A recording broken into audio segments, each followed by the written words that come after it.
Travis Block, a Vietnam War veteran, works off the books for FBI Director Gabriel Robinson as a fixer.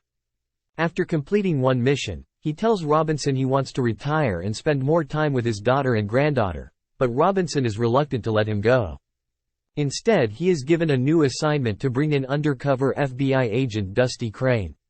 However, Crane goes rogue and contacts a journalist, Mira Jones, claiming to have information about Flores' death. Escaping several times from Block and the FBI, Crane arranges to meet Jones at a museum. Block follows Jones to the meeting but Crane escapes again. Crane tells Block that Robinson ordered Flores' killing before he is shot dead by two FBI agents.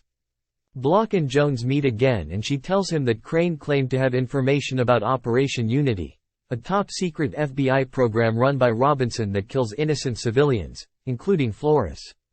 Block confronts Robinson about Operation Unity, but Robinson brushes off his questions and warns Block not to interfere.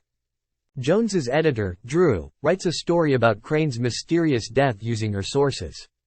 That evening, he is followed home and killed after a car accident by the same two FBI agents that killed Crane and Flores. Meanwhile, Block's family goes missing.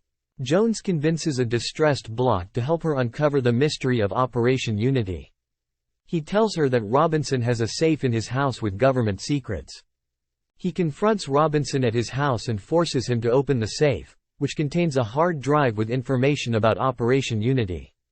Robinson escapes with the help of several FBI agents, who engage in a gunfight with Block. Block defeats the agents and retrieves the hard drive.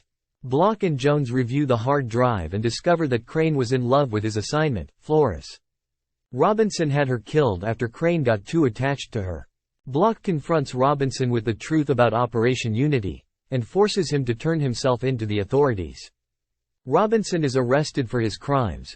Jones completes her story about the government cover-up, and Block retires and reunites with his family who had been placed in witness protection but are now brought back home.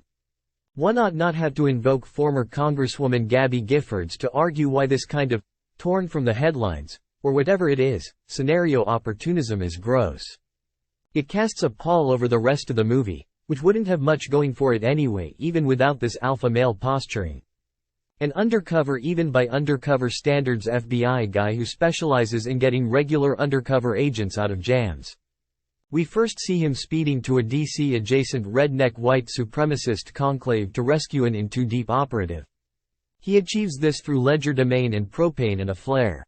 In the office of his buddy, FBI Director Gabriel Robinson, Aidan Quinn, channeling Martin Sheen's Josiah Bartlett gone bad, tells Travis, who is also his best friend, of course, "I appreciate you for making it happen. But the thing Travis most wants to make happen at this late stage in life is quality time with his granddaughter, at which his actual daughter balks. Travis's paranoia isn't good for the tot, she complains, just as the tot is opening Grandpa's birthday gift, a flashlight with a built-in taser doohickey. In the meantime, Smith's character turns out to be named Dusty and it turns out that he, too is an undercover agent. One who's about to spill to a crusading journalist, Emmy Raver Lampman, about his, and the Bureau's, part in the assassination of Flores. Block doesn't buy it at first, decades on the job, and he still believes the establishment to be essentially thrifty, brave, clean, and reverent.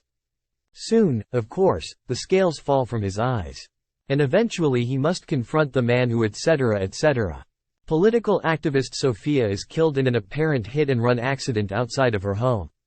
Vietnam War veteran Travis Block works as a fixer for the director of the FBI, Gabriel Robinson. Travis wants to retire and spend more time with his daughter and granddaughter. Mira, a journalist, claims to have information about Sophia's death and proof that it was not an accident. She got the intel from Dusty. Dusty also claims to have information about a top-secret FBI operation called Project Unity, which kills innocent civilians like Sophia. Gabriel tells Travis that his last assignment is to bring in Dusty Crane. Travis has no choice now but to confront his FBI boss Gabriel with this information. Who is speaking the truth?